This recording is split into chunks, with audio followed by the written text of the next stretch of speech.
What's going on, guys? What's up?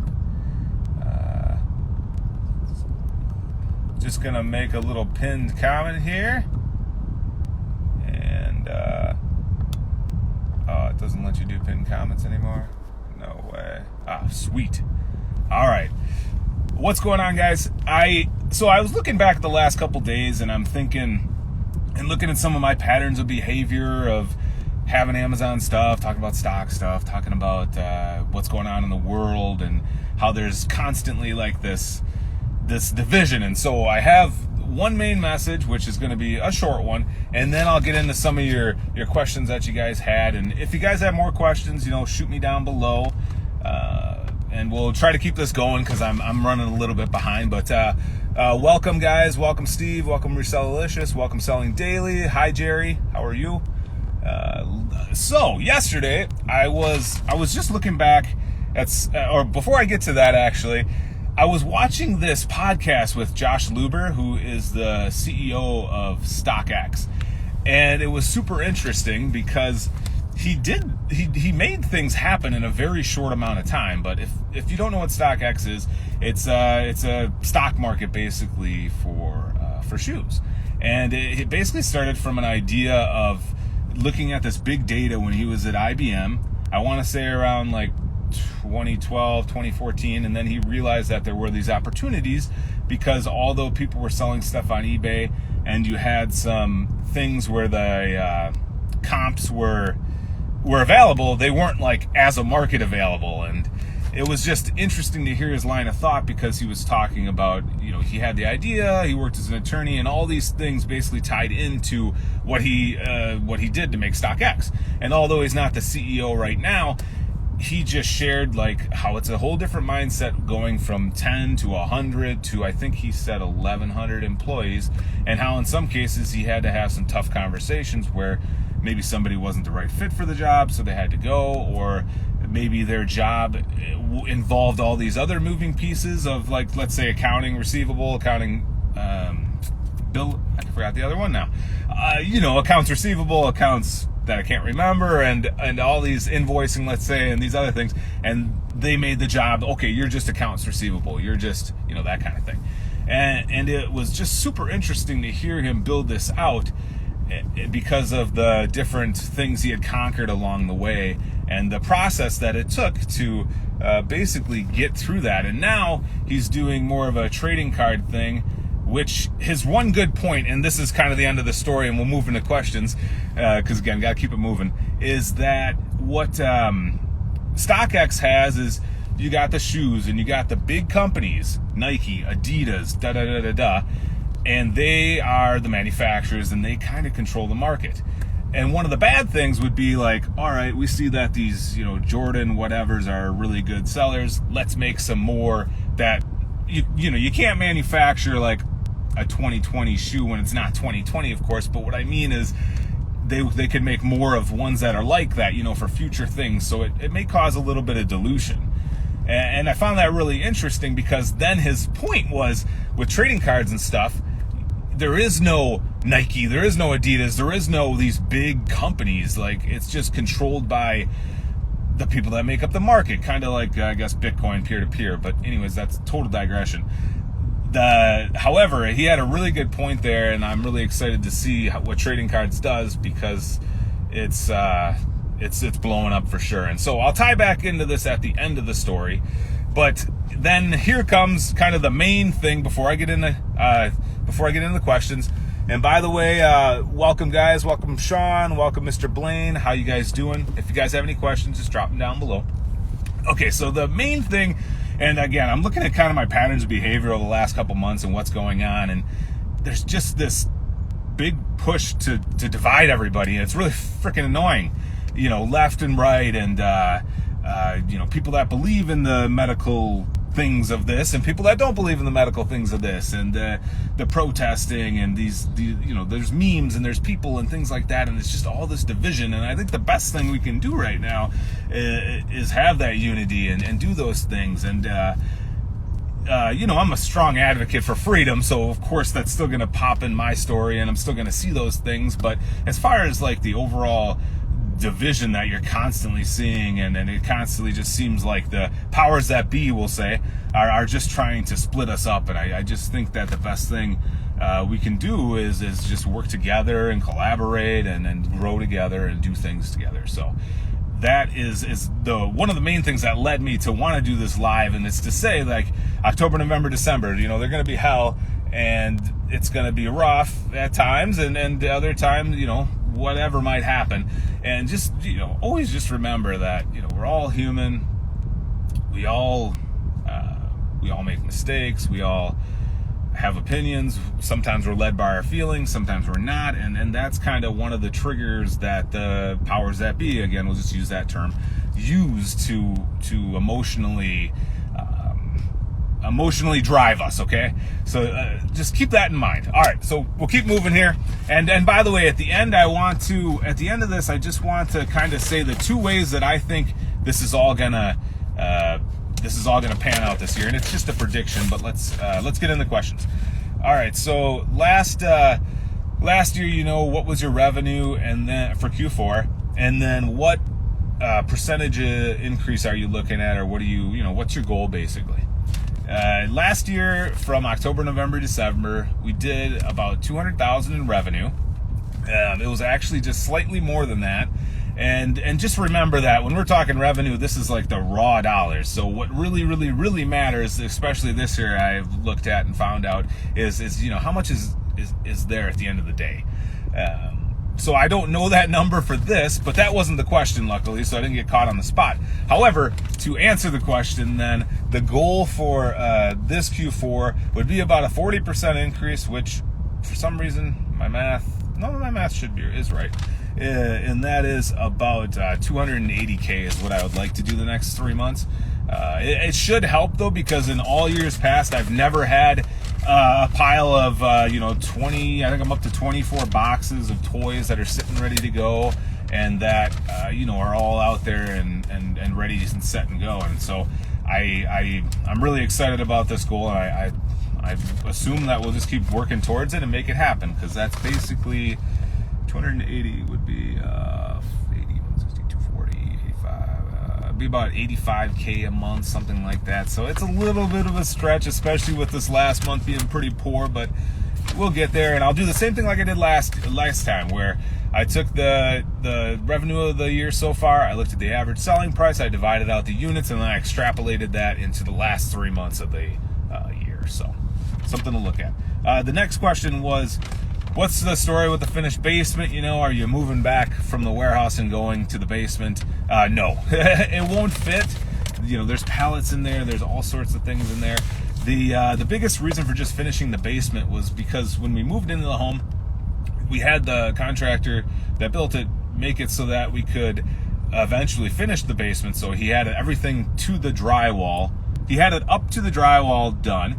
Yeah, there we go. Except, had to mud and tape and finish the drywall. But anyways, it all had the rooms that we wanted and the things that we wanted. So increase the value of the home and make it so that maybe if there was a whole lot of client work, a whole lot of work in the warehouse that we're like, all right, we can't do the clothing shipment, or we can't do the shoes or whatever, that it could be brought home and it could be done there. Also, maybe have a problem with labor or something, I could at least use that as a source. But really, it was to just finish the basement and use it as a usable space, raise the value of the home, and then I wanted to learn how to texture anyways. All right, then we have I'm going to save this one for the last, actually. What if Amazon crashes and it's saturated and we're all effed? There's a whole lot of, anything could happen. We'll just put it that way. I mean, Amazon's facing this antitrust legislation, and they're saying they're going to pass that cost on to us. So the costs are probably going to keep increasing, and so we just gotta keep adapting. We got to keep making changes and stuff. And so there's always the what if this things could happen. But getting back, now this is kind of interesting. Getting back to that Josh Lubel story with Stockx, he started working on Stockx in like 2012, 2013. Yes. And then he kept it going along. I want to say he launched in 2016. And and then I think he sold it around 2020 or something. but I mean, it's got a $1 billion valuation right now. So, even if Amazon crashes and all that stuff, there's just opportunities everywhere. And not to mention his newest opportunity with the trading cards and that.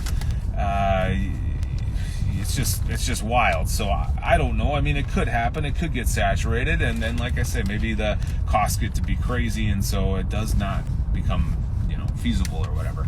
Well, there'll be something that comes along. Welcome, Fast Mover Media. Ryan B, good to see you, man. How are you? Hey, Will, how's it going, man? Hey, Nikki. Yeah, if you guys have any questions, just holler at me. I got, I think, one or two more, and then I'm probably going to cut it here, but if you guys got something, just holler. Resell-alicious. Is there a $1,000 giveaway at the end of the stream? No, unfortunately, there's not. If you know of one, though, I can drop me a link, would you? Drop me a link. All right. So we talked about the goal for Q4, the finished basement. We just answered about the giveaway. Sorry to disappoint. Then if Amazon crashes, what would happen? And then, the last one. So this one actually ties into that last message about how I think it's going to go one of two ways. And that is, what are the bolos for Q4? What do you got going on? I have no idea. It's pretty close right now to things starting to heat up and that. And so right now, the biggest thing that I've been doing is going to more of the rural Walmart, and just crazy rural stores just in general. It could be department store, hardware store, pet store, whatever. Going to those places though, and just taking a look at their older merchandise. It doesn't have to be clearance, but just their older merchandise. So just pick a category, sports equipment or toys or pet food, and just look, what's missing, what isn't there a lot of anymore. And that's where I've been storing some of it, but then also finding a couple opportunities. So although I don't know what the bolos for Q4 are going to be, here's kind of the bottom line. I think this whole thing is going to go one of two ways, and this isn't my original ideas. These are other people's ideas. They've been kind of summarized here, I guess, so I can't tell you that it's from one single source. But there's all these cargo ships that are sitting off the coast of California, and I'm sure like over on the East Coast too, and also in China, I guess, as imports and stuff for like raw materials. So I don't want to say it's manufactured because that's probably not smart to say, but then you have these things with the shippers, you have these things with the people that work at these ports, and there's just all these things that are impacting that. Now we'll go this route first, but what if magically everything comes into place? There's shippers, there's people running the cargo docks and the ports, and they have plenty of people, and let's say all these sea crates get unloaded in short notice. Well, what could happen is the supply just goes crazy and crazy and crazy and crazy, and these companies that they've seen this demand and they go, I want 100 of those, I want 1,000 of those, I want 7,000 of those, are gonna finally get all these products. Well, if that is the case, and maybe that was some artificial bump in the demand, it could actually cause things to stay the same or actually go lower, which I know you might say is kind of crazy, but that's kind of scenario 2, which I was going to use the up one as number 1, so that's why I call it scenario 2. And that could happen. The ports could get unloaded, the sea crates could get unloaded, and we could have all this product sitting around and just stuffing the stores, and the stores being like, yo, I got to get rid of this stuff. We got to, decrease the prices and get rid of it. Just get rid of it. All right. Now, I don't know which one is likelier. I just wanted to put that one out there first because you may or may not have heard that one yet. And then the other side of this is that they never get unloaded. Well, they will get unloaded eventually, but they don't get unloaded in time to make it to the shelf for Christmas, for Black Friday, for the holidays. And there does end up being this great scarcity of toys, and the shelves are bare, and the prices go up like crazy. And so that obviously could happen too.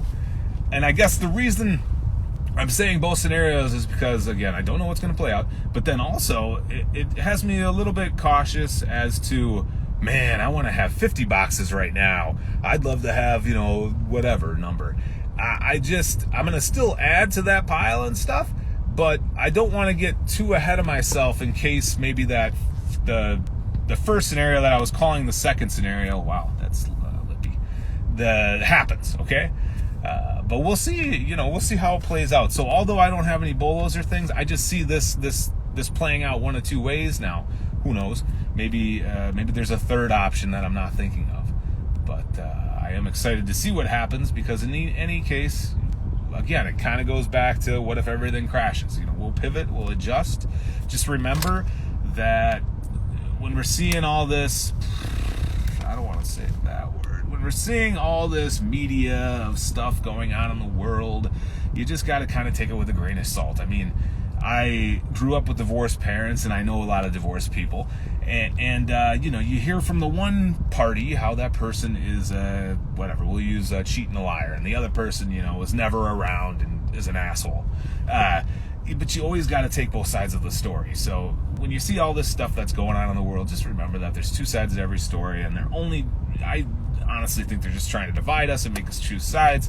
And you can see that's somewhat also where people are kind of gravitating to the certain states within the country right now, and how they represent oftentimes different political parties. But anyways, enough about that. Just remember that we just got to stick together, and we need to help each other. And when that stuff goes out, just don't let yourself be led by your emotions. All right. Well, once again, welcome everybody. And Steve says, go ahead and tell them my idea. No problem. Yeah, I had that conversation with Steve the other day about how I think it's going to play out one or two scenarios. So I will go ahead though, and I will end this stream here though. It's been a long time since I did one of these, so I appreciate everybody joining, and thank you all. Have a great Friday, have a great weekend, and I'll talk to you soon.